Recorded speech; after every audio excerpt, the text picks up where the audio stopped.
எங்க அம்மாவோட அக்கா வீட்ல. அல்லி அக்கா. வாடி லல்லி வா. ஒன்றும் இல்லைக்கா, வேலைலாம் முடிஞ்சுது. சரி தான் பையனை கூப்பிட்டு போகலாமேன்னு வந்தேன். சரி உட்காரியா, வந்த உடனே போகணுமா என்ன? இல்லைக்கா, போட்டது போட்டபடி அப்படியே விட்டுட்டு போயிட்டேன் ஊருக்கு. போய் தான்க்கா எல்லாமே செய்யணும். இன்னொரு நாள் வரேன்க்கா. அடம் பண்ணாமல் அமைதியாக இருந்தானாக்கா? ஐயோ அம்மா வந்துட்டாங்க போலது. சரிப்பா, நான் அப்புறமா உனக்கு ஃபோன் பண்ணுறேன், வச்சிடுறேன்.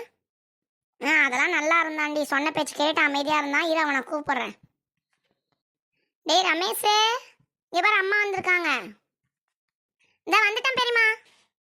ஏன்னா கண்ணு, பெரியம்மா வீட்டில் அமைதியாக இருந்தியாமே. சரி நம்ம வீட்டுக்கு போகலாம் வாங்க. பாய் பெரியம்மா. கண்ணு, அடுத்த தடவை லீவ் விடும் போது 2-3 நாள் பெரியம்மா வீட்டில் வந்து தங்கிட்டு தான் போகணும், சரியா? அம்மா எங்கேயாவது வெளியே போனால் போட்டோம், நீ பெரியம்மா கூடவே இது. சரிங்க பெரியம்மா, பாய். இப்போ எங்கள் அப்பாவோட அக்கா வீட்டில். டேய் என்னடா சொல்கிறேன், யாருமே என் கூட ஃப்ரீ ஃபயர் விளையாடவே வர மாட்டேங்கிறானுங்கடா. எவனையாவது கூப்பிட்றா நீ சீக்கிரம்.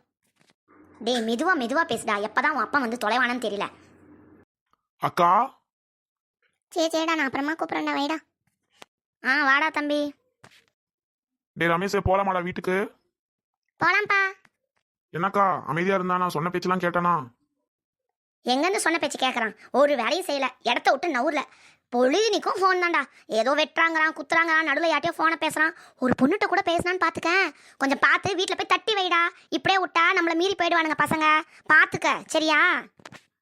என்னக்கா சொல்ற?